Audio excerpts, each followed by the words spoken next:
Alors bonjour à tous, nous avons le plaisir de recevoir au lycée Pierre-Gilles de Gênes Fanny et puis Gwenola, pardon.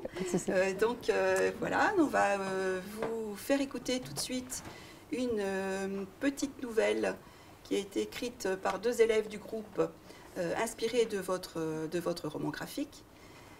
Voilà, on va vous laisser découvrir cette nouvelle. Ok, merci. Merci. Tu t'assois. Je vais vous lire une nouvelle inspirée du roman graphique Bleu Pétrole de Gwenola Morizur et de Fanny Montgermont, sélectionnée pour l'échappée littéraire, prix des lycéens de Bourgogne-Franche-Comté de 2018. Cette nouvelle est intitulée Ma victoire. Je m'appelle Dao et je vais vous raconter mon histoire. Du plus loin que je me souvienne, j'ai toujours vécu en Thaïlande, plus précisément dans la ville de Sumatra. J'ai eu une enfance modeste. Mon père était pêcheur et ma mère était potière. Dans la maison, il y avait aussi ma grand-mère et mon grand-père qui nous gardaient mon frère et moi quand nos parents allaient au travail. Souvent, le week-end, nous partions à la plage tous en famille.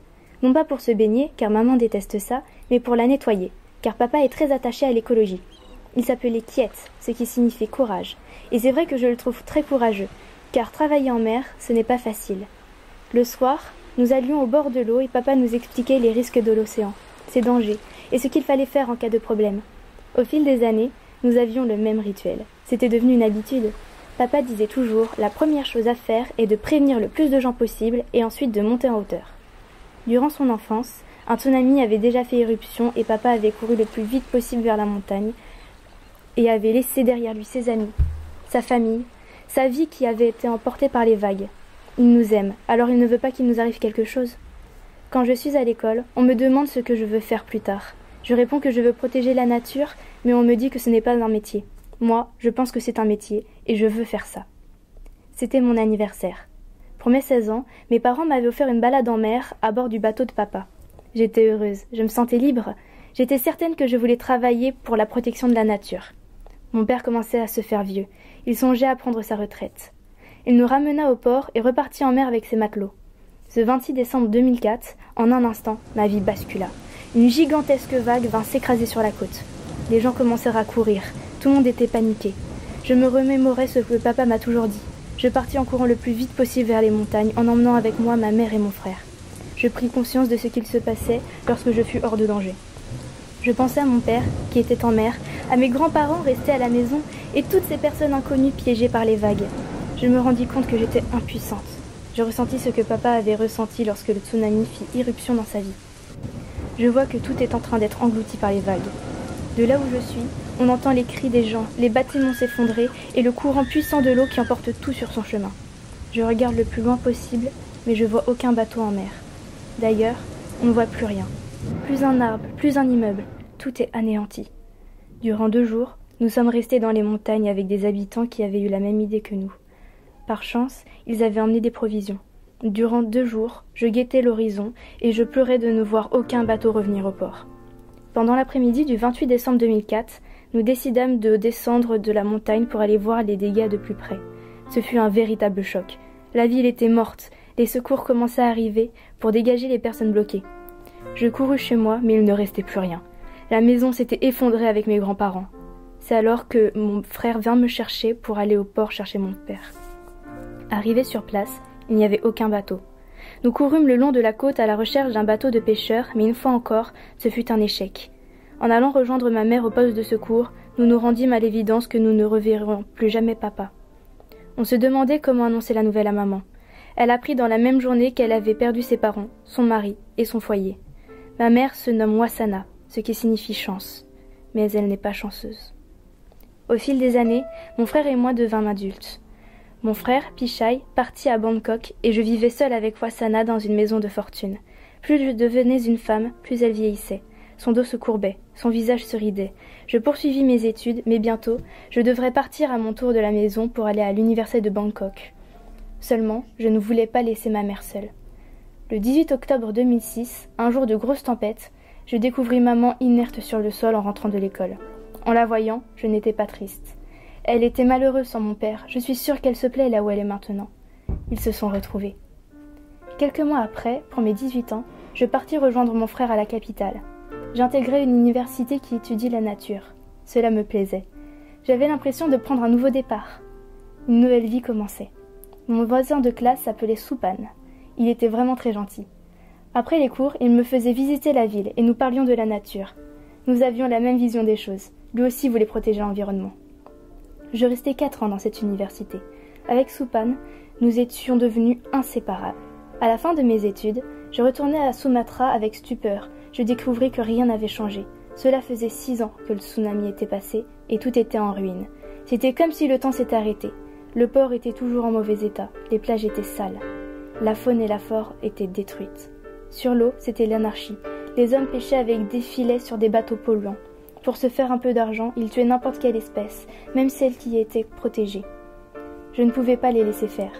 Je prévins l'État, mais rien ne se passa. Il fallait que j'agisse. J'appelai Soupane en lui expliquant la situation. Dès le lendemain, il était là. Je voulais agir, mais comment faire? C'est alors qu'il eut l'idée de créer une fondation que j'ai nommée Quiet Fondation. Soupane venait d'une famille aisée et c'est lui qui a financé le matériel et notre local. Ensuite, nous avons réussi à rallier à notre cause des habitants et une chaîne de télévision locale. Notre but était de faire partir ces pirates qui détruisaient nos plages. Au bout d'une année, nous fîmes baisser de 50% les fréquentations. La deuxième année, nous réduisîmes les nombres de poissons et de coraux disparus et les réintroduisîmes. Notre fondation commençait à se faire connaître grâce aux chaînes d'information qui parlaient régulièrement de nous. La fondation grandissait. Nous formions et embauchions des jeunes. Nous avons créé des emplois tout en protégeant la nature. Aujourd'hui, nous sommes le 26 décembre 2017. J'ai 29 ans et j'ai réalisé mon rêve en faisant de mon métier la protection de la nature grâce à mes parents et à Soupane, mon mari. C'est ma victoire.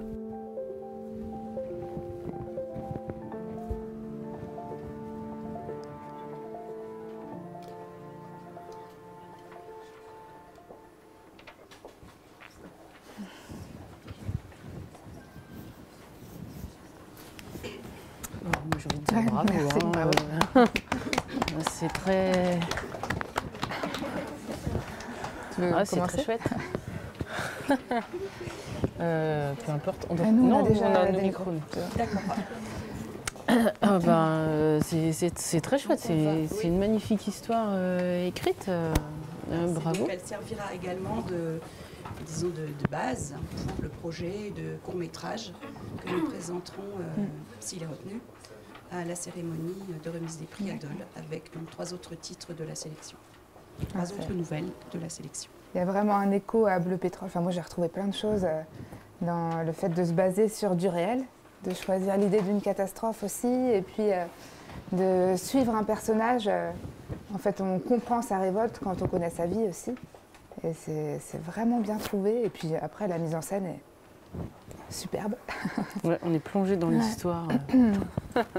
C'est très émouvant. Et puis il y a un message d'espoir. Enfin, on en ressort avec du positif. C'est super. C'est vraiment bien trouvé. Alors, je ne sais pas combien de temps ça vous a pris. Est-ce que ça a été laborieux comme travail d'écriture? Est-ce que vous avez peut-être envie d'en parler pour ceux ou celles qui l'ont faite? Bonjour. Bonjour. Non, on n'a pas mis tant de temps que ça.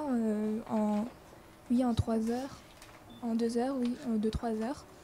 Et on a essayé de prendre le plus d'éléments possibles de Bleu Pétrole et de l'adapter à notre histoire, en se basant aussi sur un fait réel qui a été le plus grand tsunami en Thaïlande. Et alors après, moi je me posais les mêmes questions que se posaient les lecteurs de Bleu Pétrole. Qu'est-ce qui est de l'ordre de la fiction? Qu'est-ce qui est de l'ordre de la réalité? Comment vous avez... La réalité, c'est pour le tsunami. Puis après, La fondation, par exemple, c'est inventé ou vous êtes basé Non, sur une fondation inventé. qui existe? C'est inventé, d'accord. C'est bien trouvé. On a envie qu'elle existe du coup. Bon, ça, je sais pas. Ok, très bien. Bravo en tout cas. Je sais pas, est-ce que vous avez envie d'intervenir à propos de ça? Est-ce que ça vous évoque des questions?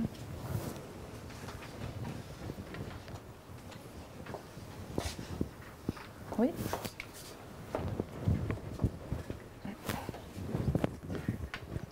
Pourquoi l'État a attendu 14 ans pour indemniser toutes les villes qui ont été touchées par la marée noire? Alors en fait, c'est pas l'État, c'est la compagnie pétrolière qui a été condamné et qui a indemnisé.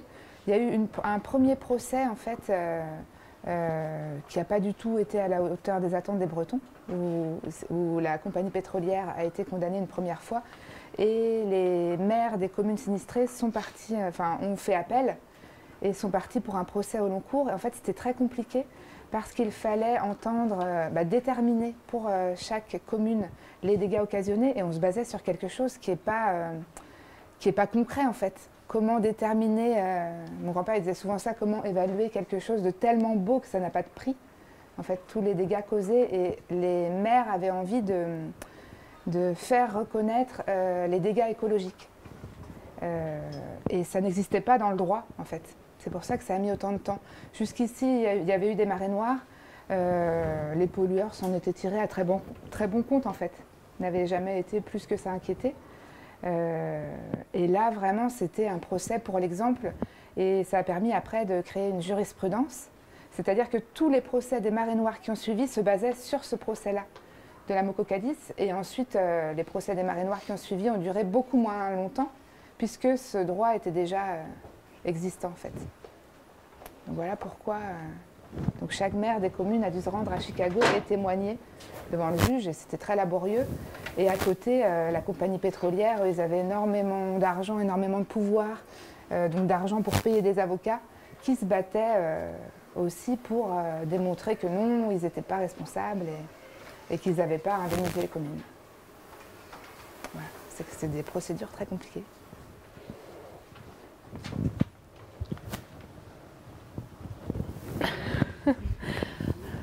Vous avez d'autres questions avant ou sinon on peut présenter, nous, notre travail un peu avant, si vous voulez.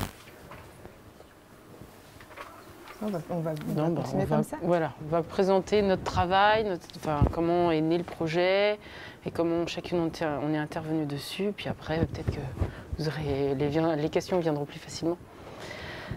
Je commence du coup. Ben oui, j'ai fait la première partie en fait de Bleu Pétrole, donc le scénario. Alors moi, c'était la première fois que j'écrivais un scénario de BD. C'est une histoire que je porte depuis très longtemps, comme l'héroïne de votre nouvelle. Voilà, moi, c'est une histoire que j'ai toujours entendue quand j'étais enfant. J'ai pas vu moi-même le naufrage de la Moco-Cadiz, mais j'entendais mon grand-père en parler. En fait, donc voilà, lui, il était paysan dans cette commune de Port-Salle. Et voilà, quand le naufrage a eu lieu, il s'est révolté, justement, parce qu'il voyait bien que l'État n'allait rien faire, que les pollueurs allaient être impunis. Et il a décidé de mener un combat qu'il n'avait pas du tout choisi et qui est devenu le combat de sa vie. Et moi, je sentais un peu la portée romanesque de cette histoire-là. Et je trouvais aussi que c'était important d'en témoigner, parce que c'est une histoire du pot de terre contre le pot de fer, comme on dit, des faibles qui gagnent contre les puissants. Et puis ça nous prouve aussi aujourd'hui, j'ai l'impression qu'on a tous besoin d'histoires comme celle-là pour grandir, pour avancer. Ça nous prouve aussi que chacun à notre échelle, on a le pouvoir de faire changer les choses. Que tous, voilà, en tant que citoyens, à votre échelle, voilà, vous pouvez faire de grandes choses. Et il y a un message comme ça dans la BD. Et puis après, moi, ce qui m'intéressait, ce que j'observais, c'était une histoire de famille, en fait. Les liens qu'on a les uns avec les autres, avec nos frères et sœurs, parents, enfants. Et comment, quand un événement comme ça survient dans le quotidien d'une famille, comment ça bouleverse et puis ça replace les liens qu'on a les uns avec les autres. Voilà, donc j'ai écrit ce scénario de manière très visuelle. On va pouvoir vous montrer après ensuite à quoi ressemble un scénario et à quoi je peux faire ça tout de suite. Attends, parce que là il a mis le truc, donc je vais, je vais plutôt montrer ça.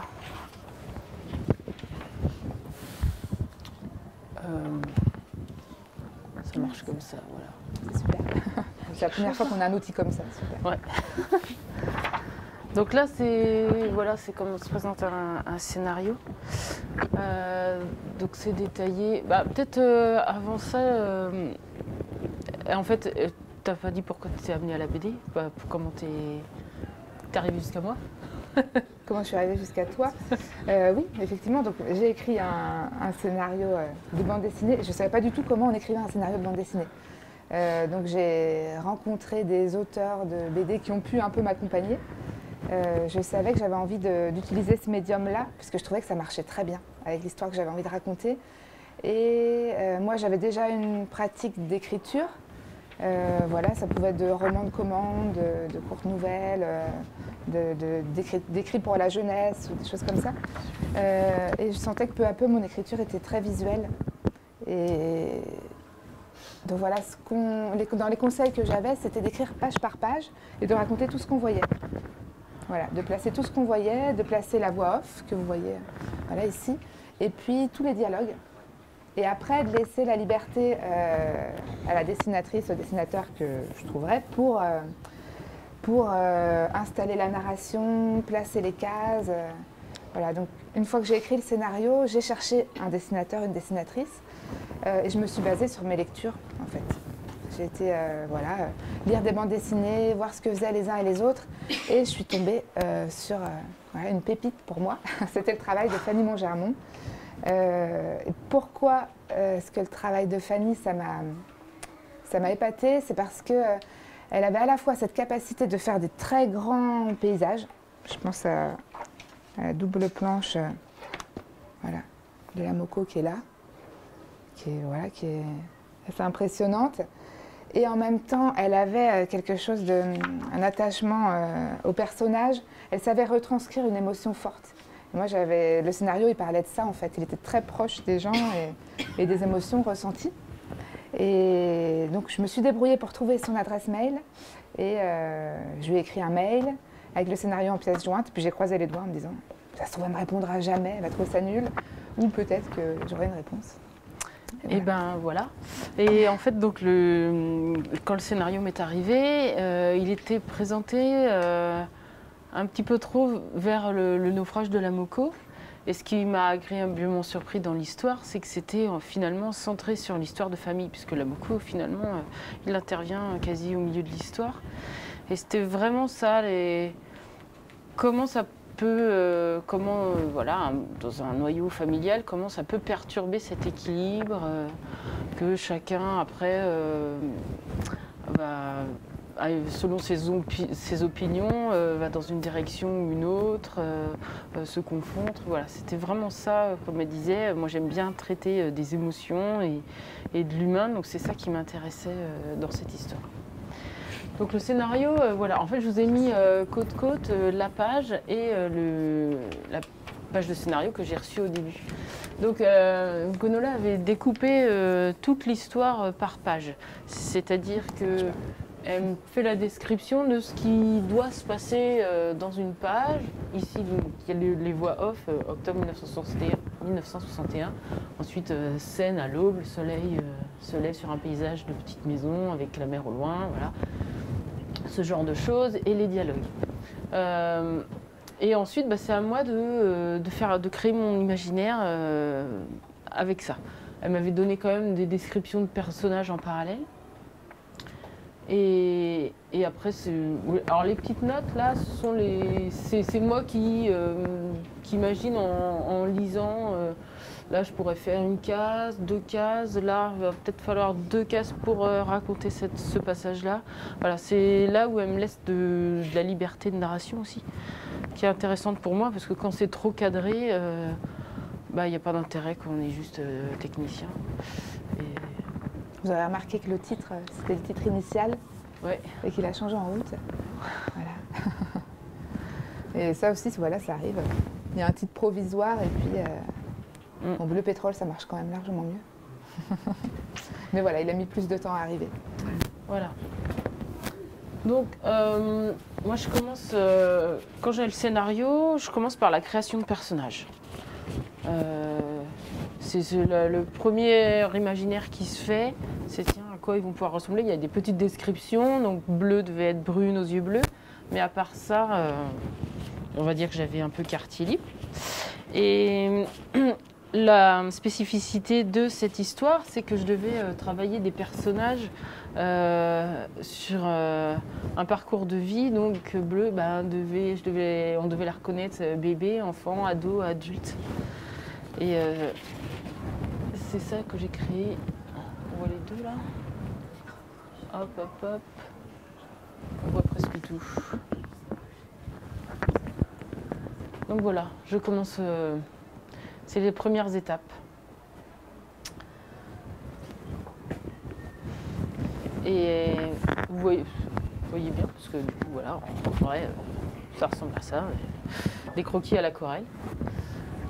Donc ça, c'est le personnage de Bleu. Il y a le personnage aussi de Polo, là-haut, où là, on devait reconnaître la trisomie à travers son visage. Donc j'ai dû me renseigner sur les spécificités de cette maladie. Il y a le papa, Léon, Manon. Donc là, c'est vrai que comme on est dans la fiction, là c'est à nouveau le papa, Manon. Donc c'est des personnages que j'ai imaginés d'après des descriptions, puis ce que je ressens à la lecture du scénario. En fait, par les dialogues, par ce qui se passe, les gestes de chacun, je m'immisce dans chaque personnage et je me mets un peu dans leur peau, savoir comment ils peuvent être, leur attitude.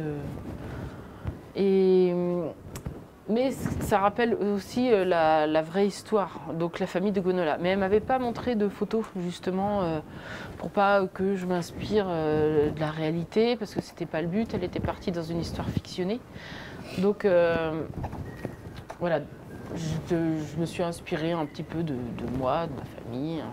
Puis en même temps, son grand-père, j'avais quand même un petit peu vu en photo, et puis je l'avais rencontré aussi, mais il fallait que ce personnage ait du charisme sans vraiment lui ressembler. Il y a des petites choses un peu bluffantes. Je ne sais pas si vous avez lu le livret historique, où quand on voit, finalement, c'est le graphiste qui s'est amusé à mettre les photos de personnages réels à côté des dessins de Fanny, et on retrouve des choses, alors que voilà, c'était pas inspiré à partir d'une photo. Voilà. Et là, il y a le personnage de Lucas, le frère. Voilà.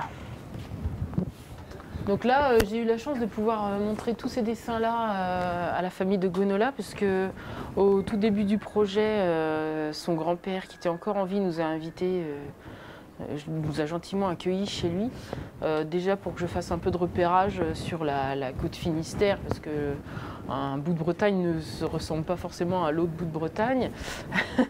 Et puis c'était l'occasion, comme il y avait son oncle qui était là aussi, et puis sa maman Gwenola. Donc j'ai pu leur montrer les personnages, et ils étaient enthousiastes. Donc ça nous a confortés dans cette idée-là. On a fait le bon choix, on est sur la bonne voie.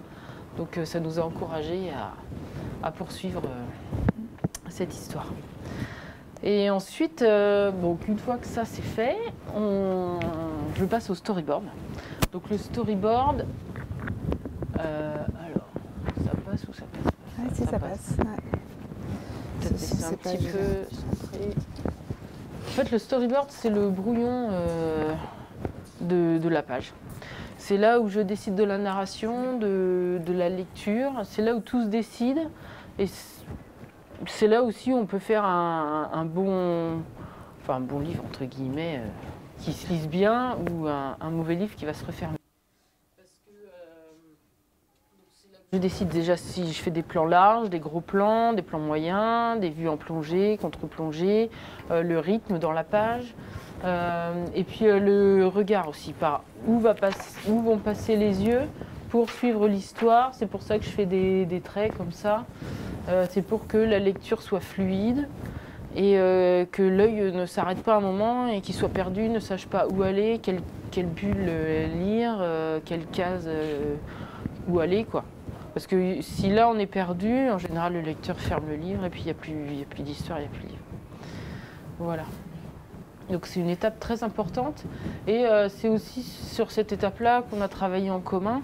C'est-à-dire, comme on n'habite pas loin, on a pu se voir à peu près une fois par mois pour parler ensemble. Moi, d'apporter ma vision des choses, elle, de me faire des remarques, de me donner des pistes si je bloque à des moments.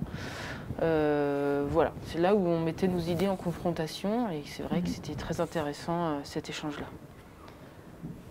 Alors, il arrive parfois qu'un scénariste, un dessinateur ne se voit pas du tout pendant tout le projet d'une bande dessinée. et communiquent uniquement par mail, par téléphone. Nous, on avait cette chance-là.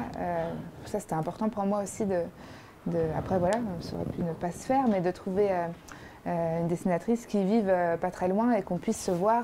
Donc, on s'est vus tous les mois pendant toute la durée de la BD. Et voilà, ça, c'est vraiment précieux. Un encouragement aussi, un rythme. Parce que comme c'est très long à faire, du coup ça me poussait un peu. Je dis ah bientôt je vais la voir, faudrait que j'ai fini ça, que j'avance ça. Tout de suite une pression, en fait. Ça me donne une petite pression, puis un petit encouragement aussi, un but quoi. Parce que quand on travaille tout seul chez soi, sur ses dessins, on sait que ça sera publié dans 2 ans. Des fois on n'avance plus en fait, on n'a plus d'objectif. Voilà, c'est trop loin.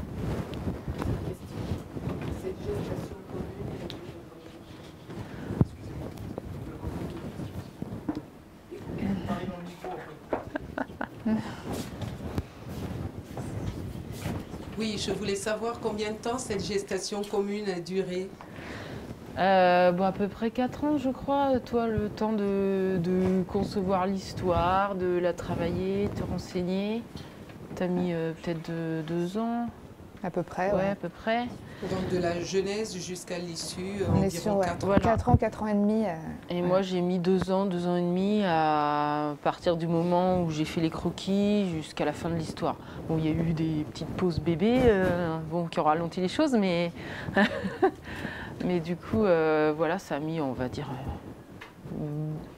2 ans pour moi de travail sur les planches. Je ne sais pas si vous aviez aidé de... Moi, ça m'a étonnée, en fait, cette temporalité-là de la BD. Parce qu'on lit des BD, voilà, on met quoi, 20 minutes à lire une BD. Et de savoir qu'il y a 2 ans de travail derrière, qu'il y a des détails qu'on ne soupçonne pas. Je ne sais pas si vous aviez conscience de ça. Non, pas tant que ça. En fait, je vais vous montrer la raison du temps, qui sont les planches. Là, je ne pense pas que ça passe. Un peu. Et voilà, ça, ce sont les planches originales. Donc dès que j'ai fini le storyboard, je fais pas tout le storyboard d'un coup, hein, j'y vais par 4, 6 planches, voilà, et puis ensuite je me mets au dessin et ensuite la couleur. Et ma particularité, c'est que je fais de la couleur directe, donc c'est-à-dire que je prends un papier aquarelle, que je dessine dessus et je peins aussi dessus. En fait, j'ai pas de plusieurs étapes, je fais pas de la couleur informatique. Et je travaille aussi en grand format, un dessin plutôt réaliste avec aussi les décors plutôt détaillés, parce que là, la Bretagne, finalement, c'est devenu un réel personnage. Donc voilà, c'est pour ça que je mets du temps, parce que c'est détaillé, c'est de l'aquarelle. Voilà, c'est des choses qui prennent pas mal de temps. Je mets en moyenne plus d'1 semaine à faire une planche, comme ceci. Voilà. Est-ce qu'il y a des scènes qui, une fois dessinées, ne correspondaient pas à quoi vous étiez imaginé? Pas trop. Il y a toujours des petites déceptions. De toute façon, en général, quand on travaille dans le milieu artistique, on n'est jamais content de ce qu'on fait. Mais à un moment, il faut réussir à tourner la page. Mais quand vraiment... En fait, je dessine à peu près 4 planches avant de les peindre. Donc, c'est-à-dire que quand je reviens sur celle que j'ai fait, la première de la série que j'ai fait, il y a eu un peu de temps de poser, au moins 1 semaine. Ce qui fait que 1 semaine, je ne l'ai pas regardée. Donc quand je la ressors, j'ai plus le recul pour me rendre compte s'il y a un défaut au niveau du dessin, tout ça, ou si vraiment il y a une case à refaire. Bon, c'est extrêmement rare que j'ai une case à refaire. Une planche entière, c'est jamais arrivé. Parce que justement, il y a l'étape de storyboard qui est un peu importante à ce moment-là. Si le storyboard, on ne le sent pas, c'est que vaut mieux retravailler le storyboard dans ce cas-là. Et par contre, une fois passé la couleur, vaut mieux éviter de se planter. Alors, ça arrive des petits détails, hein, comme une page, j'avais oublié qu'on était en plein hiver. Voilà, cette page-là, c'est la petite anecdote. Et puis je me suis dit, mais pourquoi je fais des feuilles, on est en hiver? Donc une fois que les 2 planches étaient réalisées, donc le boulot, 3 semaines de boulot peut-être. Voilà, c'est Fanny qui fait tilt. Voilà. Mince, il y a des feuilles aux arbres et on est en plein hiver. Voilà, le truc que le lecteur ne va pas forcément remarquer, mais qui est super important. Voilà. En fait, non. Après, on s'est dit, bon, il y a Dans des le arbres réel. qui gardent leurs feuilles, et je vais quand même essayer de bidouiller Donc là, on court sur Internet, on regarde espèces d'arbres qui gardent leurs feuilles en hiver. quelques arbres avec des branches un peu plus loin, voilà. On a essayé de corriger un petit peu le tir. Et est-ce que vous avez le syndrome de la page blanche comme les auteurs? C'est intéressant cette question. Pas trop. Comment dire? Parce que bah, du coup, comme je suis pas scénariste, je pars pas du vide. Enfin, du vide. De toute façon, on part jamais du vide, tu vas pouvoir l'expliquer. Mais j'ai déjà le scénario. Donc, en fait, en général, je me pose avec l'histoire. Et puis là, il y a l'imaginaire qui travaille tout seul, quoi. Et donc, du fait d'y aller par étapes, non. Après, quand je commence une page, parfois je suis un peu hésitante. J'y vais par petits tracés, petits placements comme ça, de petits boui-boui qui ressemblent à rien, au crayon très léger, histoire de... Comme c'est grand, et que j'ai le nez dessus, pour savoir comment va bien se composer la page. Est-ce que c'est pas ton expérience aussi? Enfin, peut-être que tu l'avais au début, ce syndrome de la page blanche. Et que... Ouais, peut-être un peu plus. Où j'hésitais, où je dis bon, alors comment je commence le personnage? Où j'avais un peu plus de mal à dessiner certaines choses. Et puis à force de dessiner et de continuer, moi ça fait des années que je fais du modèle vivant pour m'entraîner à dessiner les gens, les personnages. Voilà, c'est quelque chose qu'il faut tout le temps continuer quand on dessine. Et ben finalement, ça vient beaucoup plus facilement et puis d'année en année, j'ai plus de facilité à dessiner, donc je me pose moins de questions. J'y vais plus facilement.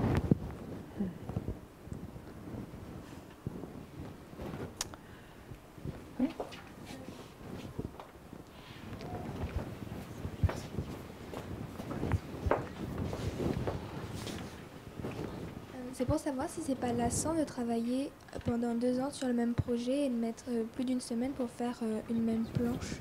Bah parfois si. C'est vrai que c'est plus entraînant quand on va vite. Donc il y a des fois certains dessins qui sont longs à faire, où il y a beaucoup de détails, de mobilier ou des foules.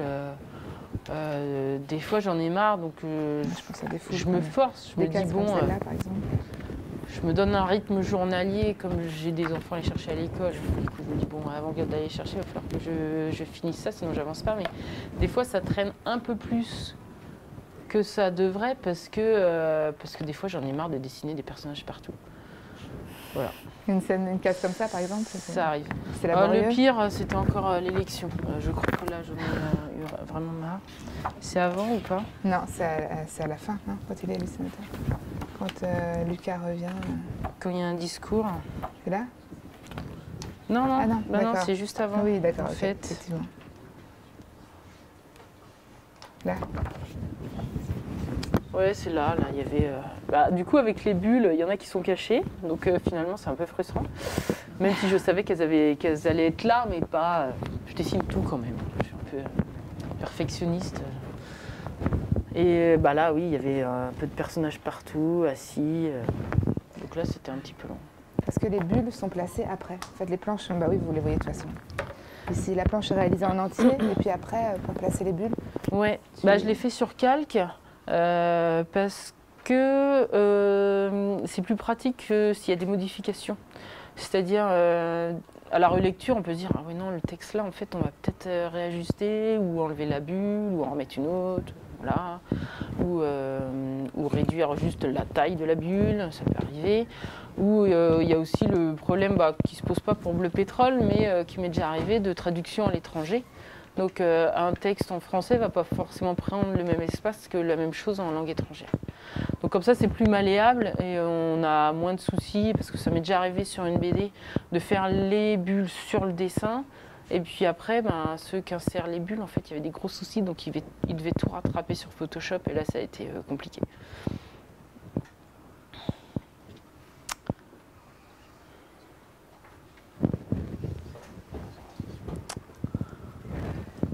Et qu'est-ce qui vous a donné envie d'être illustratrice?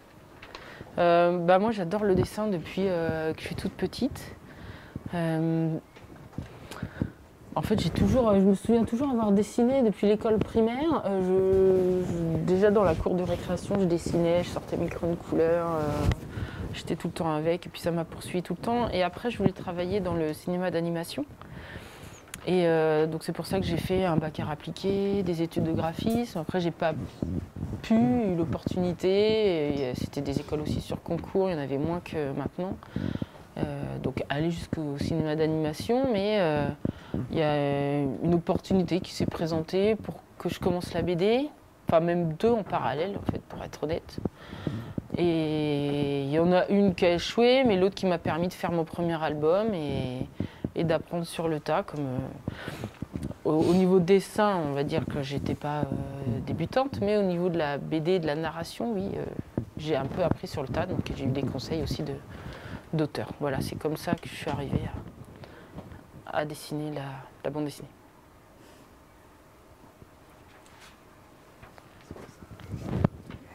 Et vous vous êtes inspiré de photographie pour les planches ou juste ce que vous avez vu quand vous êtes parti chez la narratrice ou l'auteur? Oui, en fait, je suis un peu des deux. Comme c'était historique, les années 70, surtout à la ferme en Bretagne, ne ressemblaient pas à ce qu'on a aujourd'hui et à ce qu'on voit dans les films un peu hippies. Donc il y a d'un côté ce que moi j'avais vu, les décors, la côte bretonne, et puis après sinon de la documentation à chercher.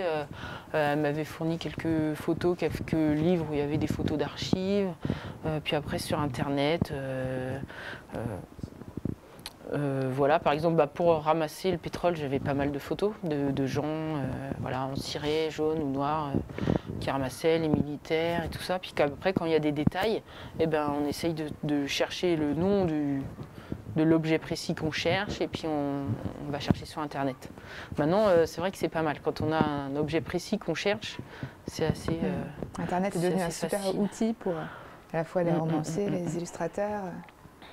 Pour chercher exactement, ça met beaucoup moins de temps que de chercher dans les encyclopédies. Ce qui n'empêche pas d'avoir un dictionnaire quand on écrit. Ouais. Mais quand on veut le dessiner, ben, des fois il nous manque des éléments. On dit mais ça, et comment je dessine ça? Je me souviens sur un de mes albums, il fallait que je dessine un train de la Seconde Guerre mondiale, et vraiment pas mal en détail.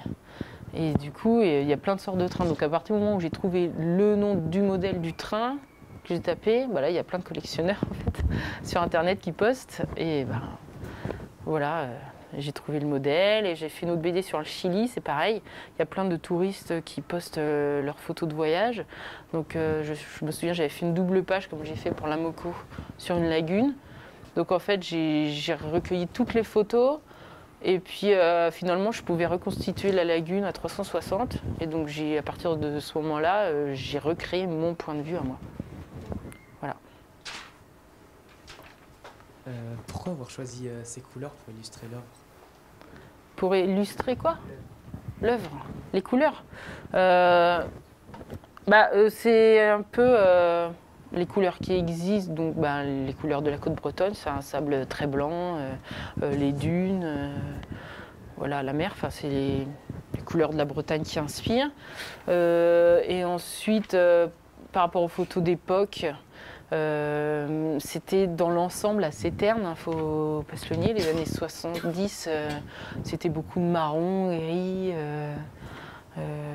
voilà. Et puis c'est pour ça que je me suis mis un peu à la mode d'époque. J'avais vu une série qui était plongée à ce moment-là dans le milieu ouvrier de cette époque-là, qui m'a pas mal inspirée au niveau petits motifs, tout ça. Je me suis inspirée aussi de ce que je voyais chez mes grands-parents, qui étaient aussi agriculteurs et qui étaient restés un peu dans le style voilà, ancien.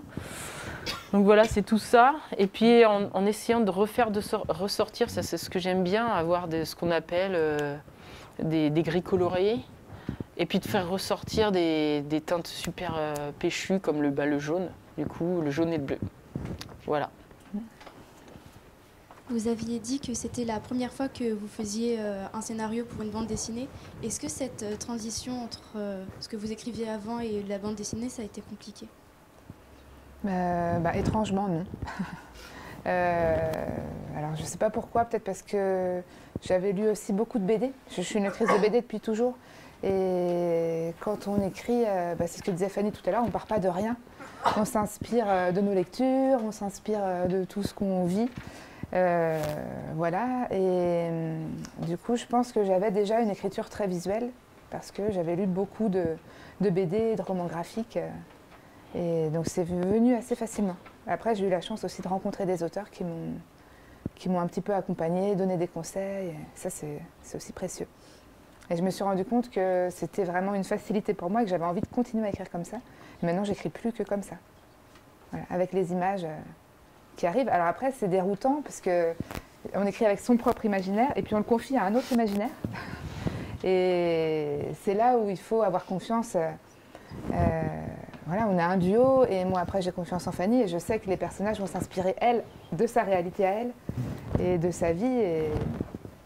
Et voilà, ça ne correspond pas forcément à mon imaginaire, mais il ne faut pas être braqué. Je pense qu'il y a des scénaristes qui sont vraiment braqués là-dessus, qui vont tout détailler case par case et qui laissent aucune liberté à la dessinatrice ou dessinateur qui va arriver après. Et c'est compliqué pour la personne après qui arrive et qui a aussi besoin d'avoir un espace de création dans la BD. La magie se fait aussi dans la rencontre entre scénariste et dessinateur. C'est-à-dire s'il n'y a pas symbiose, logiquement ça ne fonctionne pas. Nous, on est tombé parfaitement en accord, quoi. On est vraiment sur la même longueur d'onde.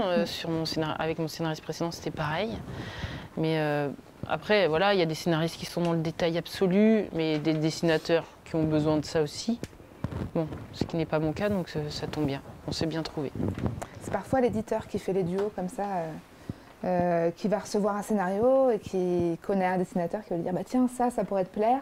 On tente quelque chose. Et puis des fois, ça ne marche pas du tout, parce que on est aussi dans une histoire humaine. Et si on ne se comprend pas, si on n'arrive pas à dialoguer, ça ne va pas marcher, quoi. Et moi, j'aime aussi beaucoup ça dans l'idée d'écrire pour la bande dessinée, c'est que je ne travaille pas toute seule, quoi. Je travaille ensuite avec quelqu'un. Ça, c'est chouette. Ça arrive aussi comme l'a fait Fanny, que dans le scénario, elle me dise bah non, là, tu as voulu dire ça, mais peut-être que ce serait possible de le dire plus simplement ou de réduire un peu le nombre de pages pour dire la même chose. Et du coup, ça permet de retravailler. Voilà. Ça apporte des choses. Est-ce que vous envisagez un autre projet en commun? Oui, alors pas dans l'immédiat, parce qu'en fait, elle a écrit un autre scénario qui a été proposé à une autre dessinatrice, parce que moi, j'avais pas terminé Bleu Pétrole.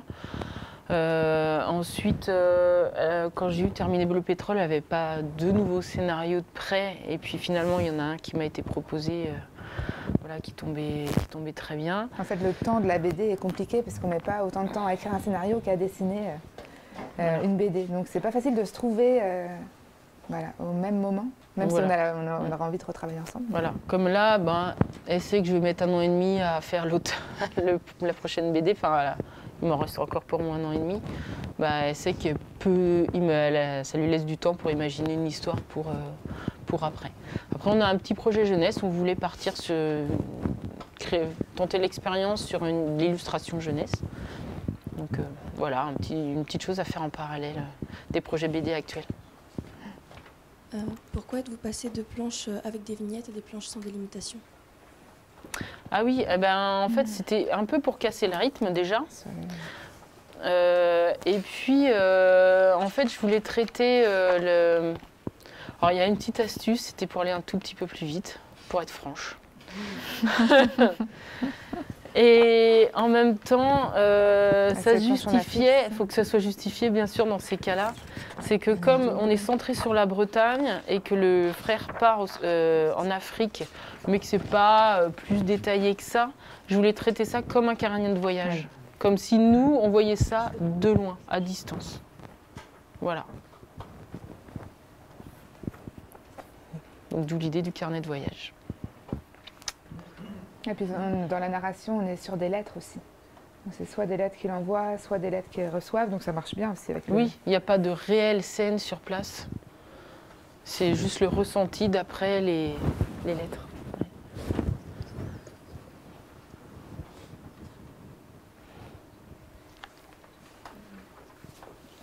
Quelle sensation vous avez ressentie quand vous avez su que vous aviez été sélectionné pour l'échappée littéraire? C'est la première fois qu'on a cette question, c'est marrant. Ah bah très contente. Bah, non, c'est chouette parce que auprès des lycéens, enfin c'est un beau public quoi.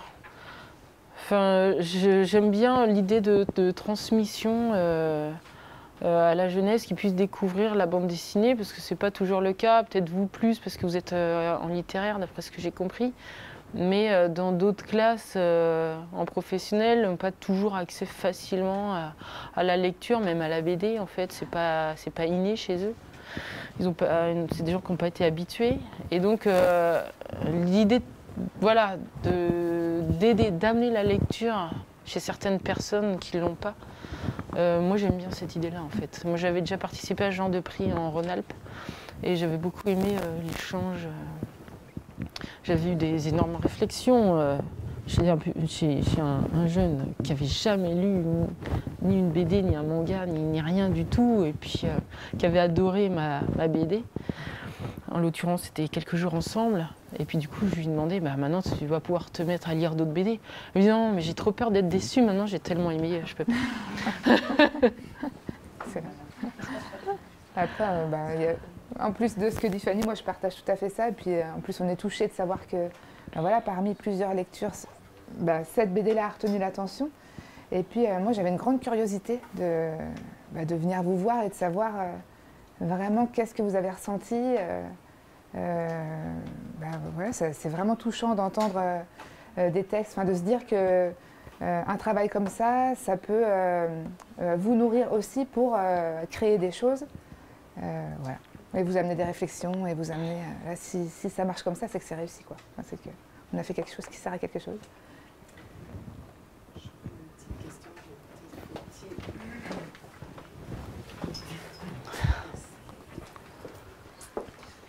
Je voudrais savoir, pour l'une et l'autre, donc Gwenola déjà, par rapport à votre rencontre avec les éditeurs, la toute première expérience d'écriture et de publication que vous avez eue, quelle a été la manière dont vous avez été accepté par une maison d'édition? Est-ce la même chose pour l'illustratrice qu'est Fanny? Est-ce qu'il y a des points communs par rapport à l'acceptation, à des refus, ou est-ce que tout est complètement opposé entre l'écrivain qui envoie son manuscrit et l'illustrateur qui souhaite être édité? Est-ce que c'est souvent la même chose ou pas du tout? En BD, à moins de connaître personnellement l'éditeur, on envoie souvent un projet global. C'est-à-dire déjà, on est déjà associé scénariste et dessinateur. Après, dans l'acceptation et les refus, on a vu toutes sortes de choses. Souvent, c'est des lettres bateau. Ça leur correspond pas ou je sais pas, donc des fois aucune idée si ça a été lu ou pas. Voilà, des fois on sait même pas si ça a été lu.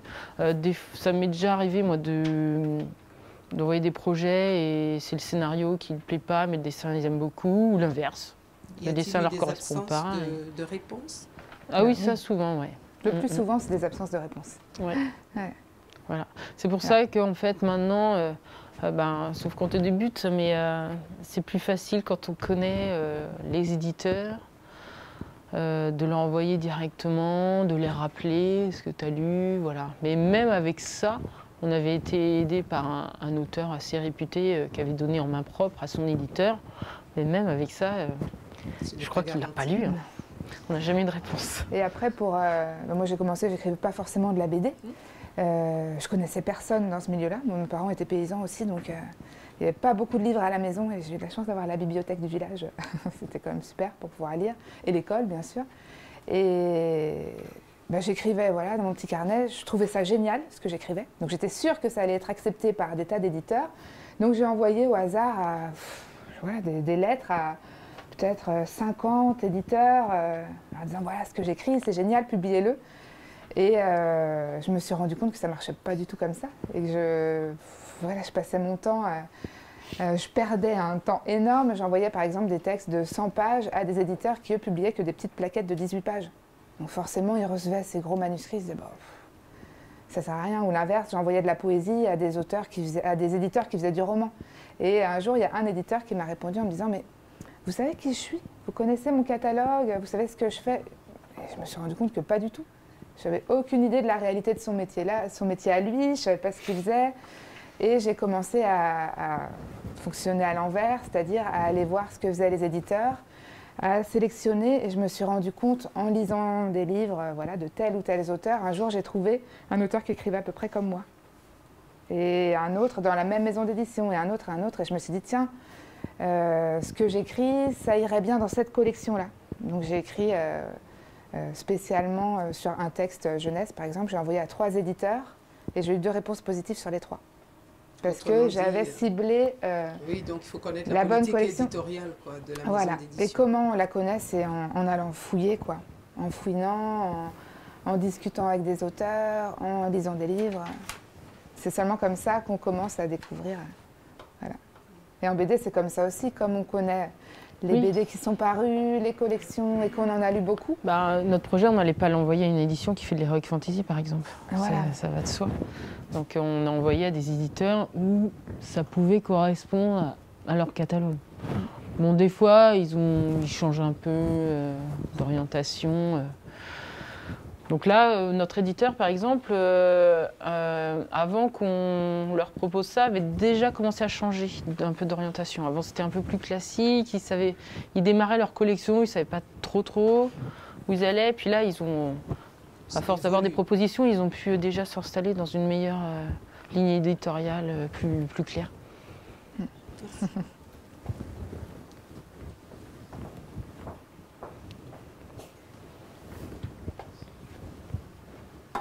Quels sont les types de productions que vous préférez faire et pourquoi? Les types de production, en fait, moi je fais que de la BD en fait, parce que ça prend tellement de temps que je peux pas vraiment faire autre chose, même si j'ai envie parfois d'aller sur la peinture, l'illustration pure. Donc là, ça va plus être à toi de répondre, là, je sais pas trop. Je pense qu'on écrit souvent à partir de ce qu'on aime soi-même lire aussi. Alors en même temps, il y a des choses que j'aime lire et que je ne pourrais jamais écrire, mais moi j'aime particulièrement ces récits-là qui sont inspirés du réel. Il y a des auteurs qui peuvent écrire des choses complètement imaginaires. Moi, ce que j'aime bien, c'est vraiment cette fiction qui se fonde sur la réalité, et j'écris très souvent comme ça. Donc voilà, je peux passer mon temps à noter des petites choses qui se disent. Voilà, si dans vos questions, il va y avoir des choses qui retiennent l'attention ou des phrases que je vais entendre autour de moi dans la rue, des situations, des choses. Et c'est à partir de ça que j'écris. Donc moi, c'est ce que je préfère écrire en fait. C'est tout ce qui s'inspire du réel, mais qui part ensuite dans la fiction. Et c'est aussi généralement ce que j'aime lire. Ça se recoupe bien. Que représente le dessin et l'écriture pour vous? Moi, le dessin, en fait, on va dire que c'est un peu toute ma vie. Je m'imagine pas faire autre chose, en fait. Et quand il y a eu peut-être une période où je l'ai moins fait, ça me manquait. J'ai besoin de m'exprimer par le dessin, par l'image, voilà. Ouais, je dirais la même chose. À la fois, c'est un moyen de communication. Moi, je pense que ça m'a sauvée, même enfant. J'étais très, très, très timide. Et à travers l'écriture, j'arrivais à aller vers les autres. Par exemple, je faisais le petit journal du village et ça me permettait d'aller interviewer des gens à qui j'aurais jamais parlé. Comme le photographe qui se cache derrière son appareil photo ou le vidéaste qui se cache derrière sa grosse caméra. Je pense que premièrement, c'est un moyen de communication pour rentrer en contact avec les autres. Et après, moi, je pourrais pas imaginer faire sans. Et effectivement, dans tout ce que je fais, je réfléchis toujours à la possibilité romanesque de ce que j'entends, en fait. Je me dis toujours, ah tiens, ça, c'est quelque chose qu'il faudrait raconter, c'est quelque chose qu'il faudrait dire. À comment le transposer dans l'écriture, en fait. Et c'est une chance, hein, quand on a un médium, quel qu'il soit, en fait, ça peut être au niveau artistique, au niveau sportif, au niveau quelque chose qui nous porte comme ça dans la vie, voilà, c'est vraiment une chance.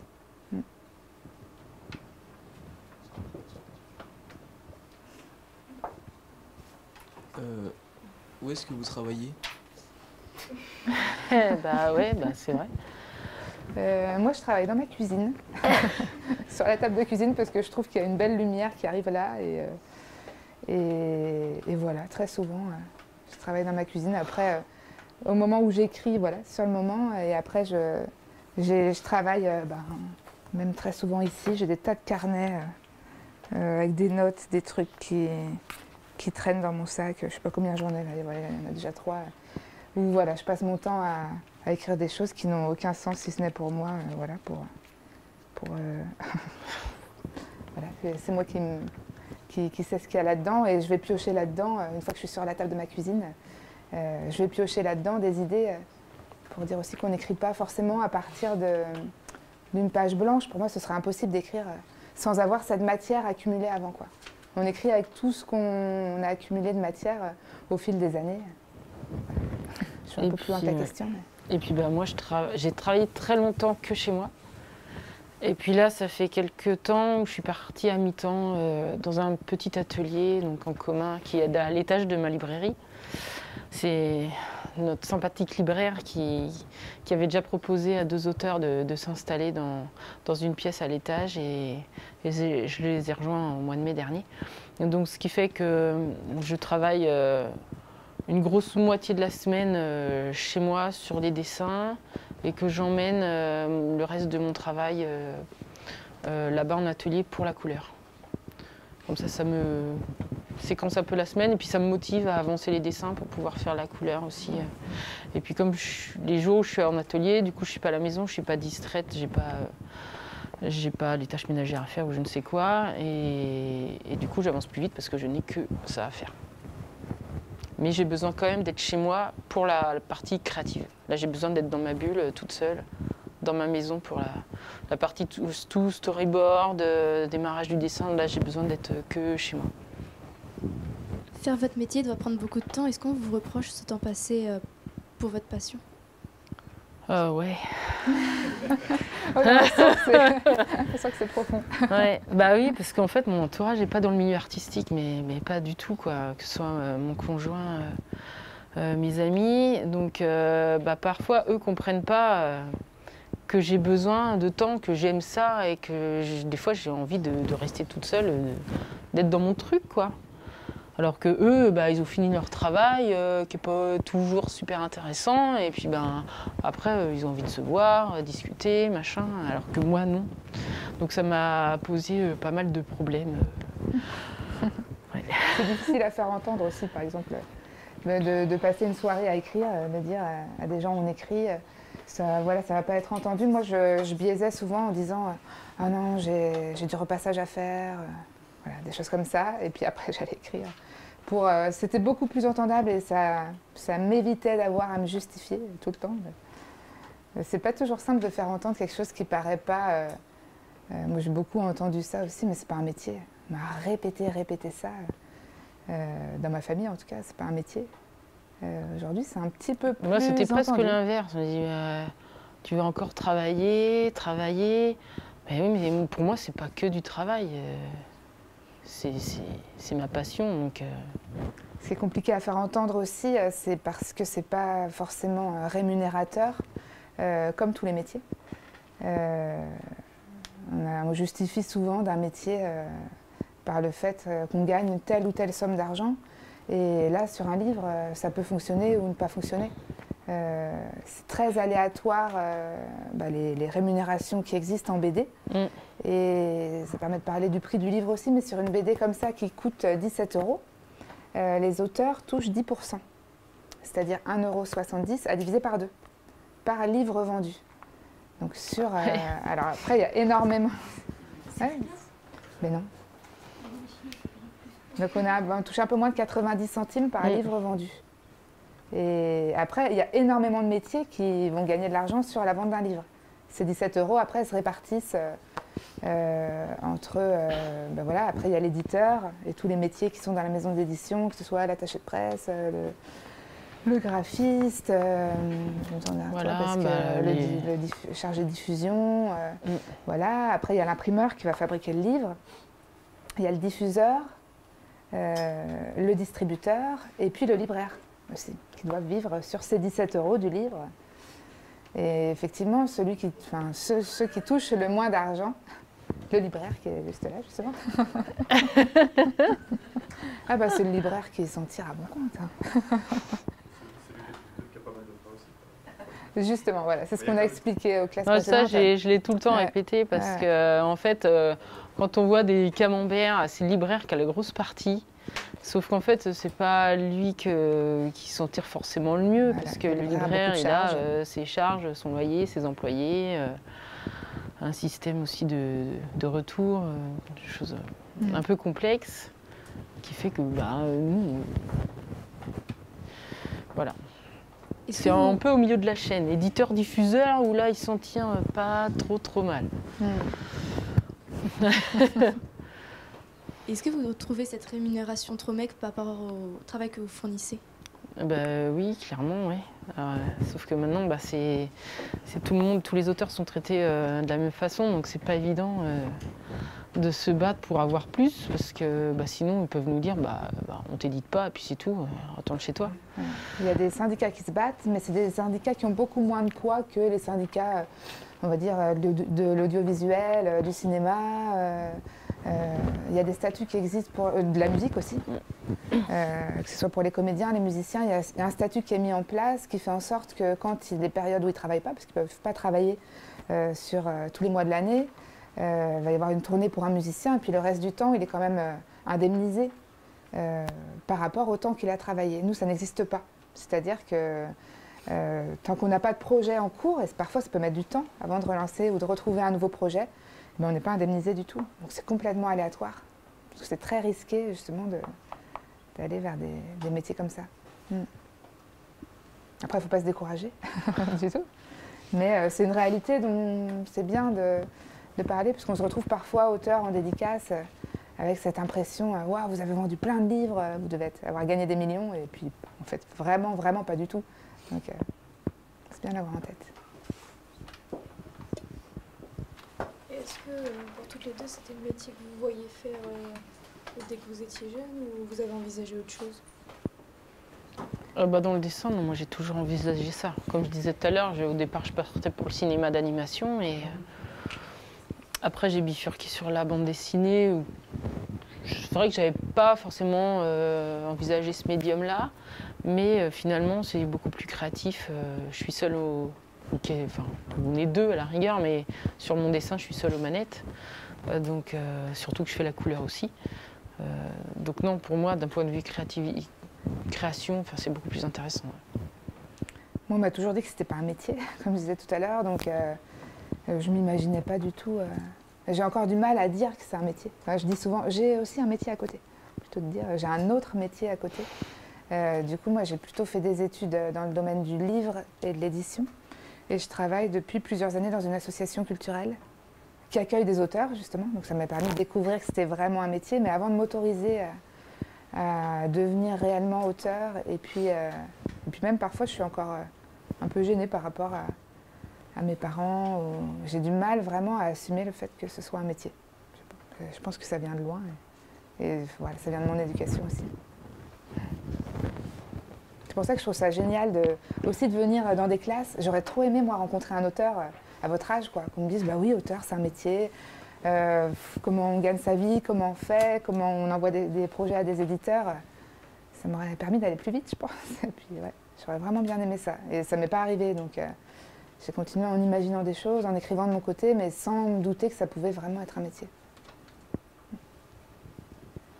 Tout à l'heure, vous disiez que les éditeurs, ils pouvaient modifier un peu votre histoire. C'est pas un peu frustrant qu'ils changent un peu le cours de l'histoire? À la fois c'est frustrant et à la fois c'est intéressant aussi. Ça permet de retravailler. Souvent s'ils le font, c'est parce qu'ils ont une grande habitude de tout ça. Ils ont une grande habitude de l'écriture aussi. Et ils vont essayer de nous pousser un peu plus loin, quoi, d'améliorer l'histoire. C'est toujours dans le bon sens, ça va pas être... ils vont pas chanter des passages pour chanter des passages ou pour faire une BD plus courte, mais ouais, ils ont vraiment un vrai regard de lecteur. Alors pour Bleu Pétrole, c'est pas arrivé, il n'a pas changé un mot du scénario. Non. Et moi ensuite, pour le second scénario que je lui ai envoyé, il a changé des petites choses, mais il n'a jamais changé, il a fait des propositions. Après, libre à moi de dire, il a voulu m'imposer à un moment donné un épilogue, enfin m'imposer. Il m'a suggéré un épilogue que j'ai essayé d'écrire, je voyais que ça ne fonctionnait pas bien, et je lui ai dit non, je ne vais pas dans cette direction-là, et il ne m'a pas forcé à aller dans cette direction-là. En fait, c'est toujours un travail d'échange et de parlementation, et il n'y a pas un éditeur dictateur qui va dire, enfin peut-être que ça arrive dans certaines maisons d'édition, mais le nôtre, il est sympa. On s'en tire bien. Dans le dessin, je ne sais pas s'il a changé des choses. Ah non, dans le dessin, non. J'ai jamais eu de soucis, moi, avec les éditeurs qui m'imposaient des changements radicaux, des petites remarques, voilà, à améliorer, mais c'est tout. Vous êtes attaché aux personnages quand vous avez écrit le scénario et quand vous les avez dessinés? Ah ben oui, en fait, moi, quand je les dessine, en fait, le temps que je fasse la BD, je vis avec mes personnages. C'est... Voilà, je vis avec, tant que j'ai pas fini la BD, tous les jours, je vis avec, c'est mes compagnons de route. Ouais, puis moi aussi, de la même manière quand j'écris. Quel a été pour vous vraiment le déclic pour dessiner? Ben non, enfin, non, il n'y a pas eu de déclic en fait. Ça vient naturellement en fait, quand on a ça en soi et qu'on a un tempérament plutôt observateur, réservé, ben en fait c'est un moyen d'expression qui vient assez facilement. C'est souvent le profil type du dessinateur plutôt réservé dans l'observation et qui va se créer son monde tout seul, voilà, qui ressort, qui s'exprime par le dessin, c'est souvent le cas. Donc il n'y a pas de déclic réel, j'avouerai. Qui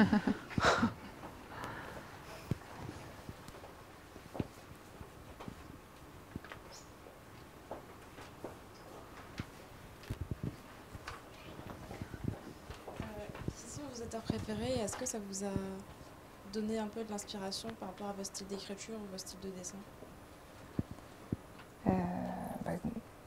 Ouais, après, on s'inspire vraiment de ce qu'on connaît, je pense, dans tout. Et c'est pas...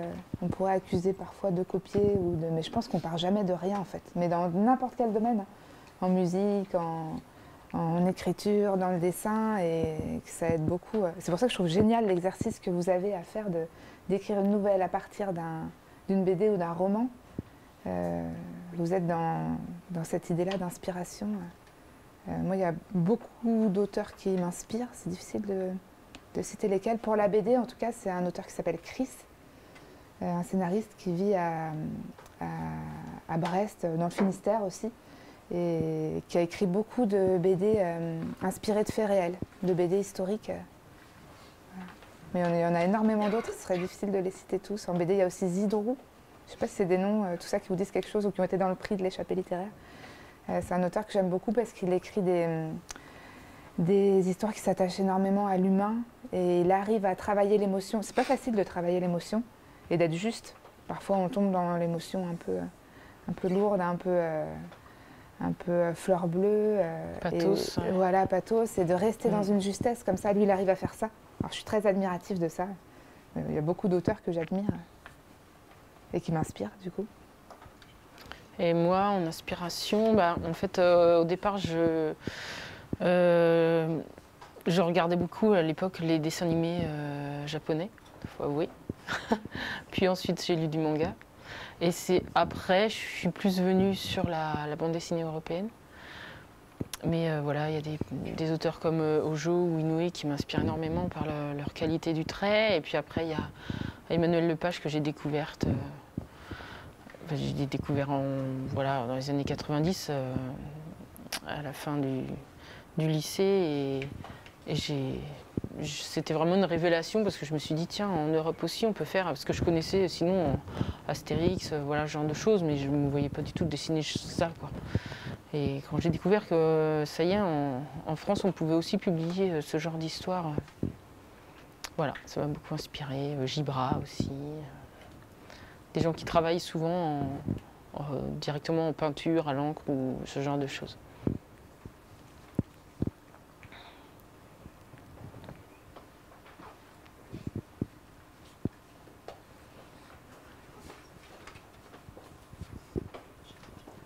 Rachel?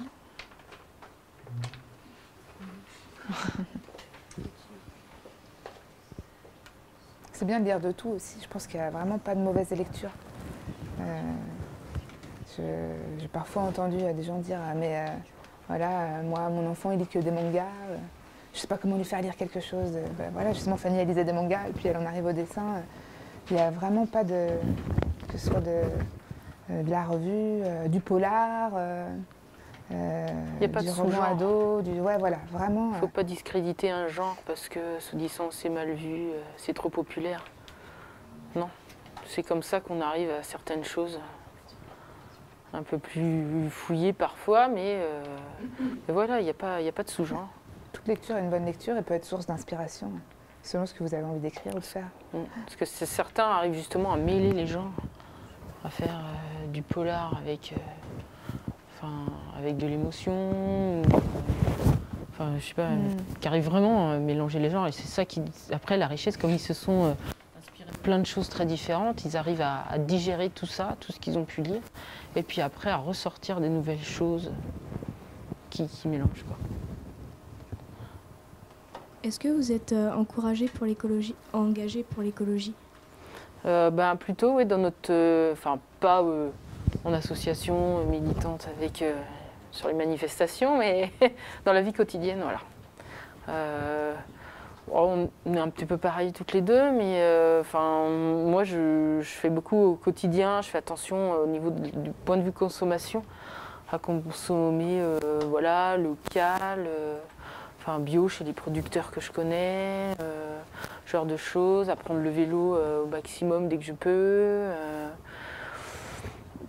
C'est un pouvoir qu'on a tous, ça, que vous avez aussi. Si on décidait tous ensemble un jour de boycotter telle ou telle chaîne parce que il fait travailler des enfants à l'autre bout du monde, on pourrait, quoi. On a un pouvoir énorme. Alors chacun à notre échelle en tant que citoyen, et même on a un pouvoir et un devoir. Et je sais pas, nous on compte sur vous aussi. Voilà, c'est vous qui arrivez à la nouvelle génération là. C'est plein de petites choses, hein, limiter les plastiques dans la consommation du quotidien. Ouais, c'était marrant d'aller dans des classes avec des enfants tout jeunes qui me disaient mais en fait ce pétrole là dans la Cadiz, à quoi il sert? Ils n'avaient aucune idée que voilà, dans tous nos objets du quotidien il y a du pétrole et qu'on a un impact énorme sur l'avenir du monde en fait. Et qu'on peut, même dans tous nos petits actes effectivement du quotidien, parfois ça paraît rien et parfois même ça paraît chiant.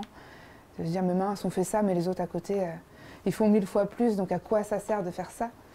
Mais plus on sera de gens à faire des choses, plus on aura un poids et un impact, mais réellement politique en fait. Puis petit à petit, quand les gens voient que ça fonctionne, que d'autres y arrivent, voilà, le cheminement se fait et de fil en aiguille, il y a de plus en plus de monde à réagir à ça et à fonctionner. Alors tout se fait pas en une fois, mais petit à petit, on monte les marches. Le tri sélectif, ça s'est fait comme ça en fait. C'est passé par les enfants qui ont éduqué leurs parents. Dans les écoles, voilà, on a appris à faire le tri sélectif et puis aujourd'hui, ça ne viendrait plus à l'idée de personne de ne pas faire le tri sélectif. C'est rentré dans les consciences en fait. Tout le monde le fait. Et voilà, alors que nous, quand on était enfants, personne ne le faisait. Ah non, tout partait dans les mêmes poubelles et voilà, il n'y avait pas de compost, on n'imaginait pas que ça puisse servir.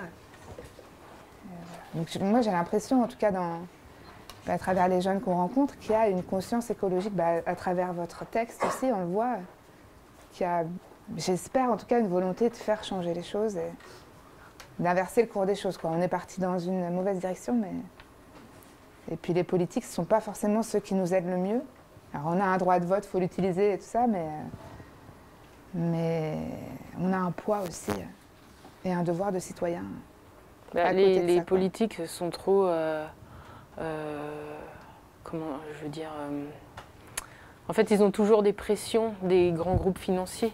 Donc les grands groupes financiers, ben, c'est nous qui leur donnons malgré tout les sous parce qu'on prend. Donc voilà, finalement.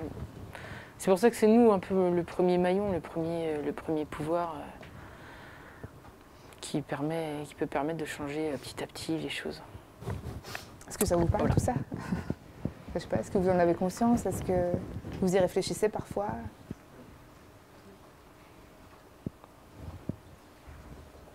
Je sais pas, je prends votre silence pour un assentiment. J'espère.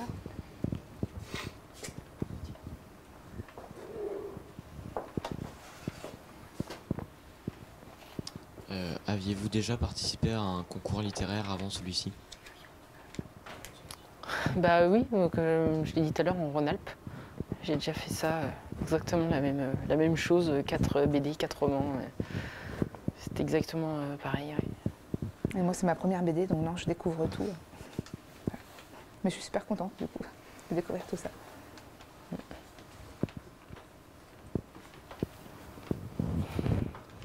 On a épuisé votre liste de questions. Oui, vous avez d'autres questions ou... Vous avez pas mal exposé avant. Ils sont timides. Hein. Oui. Vous avez lu, du coup je voyais beaucoup de choses déjà dans les BD du prix. Est-ce qu'il y a des choses qui vous ont particulièrement touché dans les lectures que vous avez eues? Ou dans les romans, dans les BD Oui. Par rapport à ce qu'on avait lu, je pense que c'est intéressant de lire des livres qui ont été écrits ou publiés il n'y a pas très longtemps, plutôt que des choses qui datent d'il y a longtemps. Donc, par exemple, ça peut vous parler d'un fait d'actualité comme votre livre. Et de rencontrer des auteurs vivants aussi. C'est plus compliqué de rencontrer des auteurs morts. Mais oui, c'est vraiment une chouette particularité du prix de mettre en valeur la littérature contemporaine, effectivement. Parce qu'en classe, on étudie plutôt des auteurs d'il y a longtemps, des auteurs classiques, par exemple. Ouais, moi, je déplorais ça aussi quand j'étais à l'école. Et... Bah oui, il faut faire un mélange, faut réussir à faire un mélange des deux, ouais. Lecture classique, bien sûr, c'est important, mais lecture actuelle, moderne, justement pour donner le goût à certains qui n'aiment pas la lecture classique. Et on se rend compte finalement, quand on lit en avançant, que tout ce qui est des classiques, c'est ça qui a nourri aussi beaucoup la littérature contemporaine. Et qu'on s'inspire encore et toujours des mêmes thèmes qu'on peut trouver dans les tragédies, des relations parents-enfants, frères et sœurs, de choses qui nous transportent et qui peuvent nous faire nous déchirer ou nous rapprocher. Finalement, ces grandes thématiques, c'est encore celles qu'on retrouve aujourd'hui dans la littérature contemporaine. On tourne toujours autour des mêmes sujets. Après, c'est la manière de l'écrire, la forme, qui sont un peu différentes et qui permettent d'être inventives.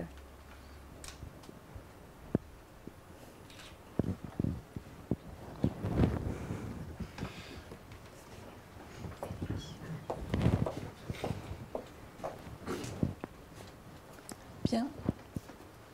Pas d'autres questions? Non? Eh bien, on va donc clore l'échange.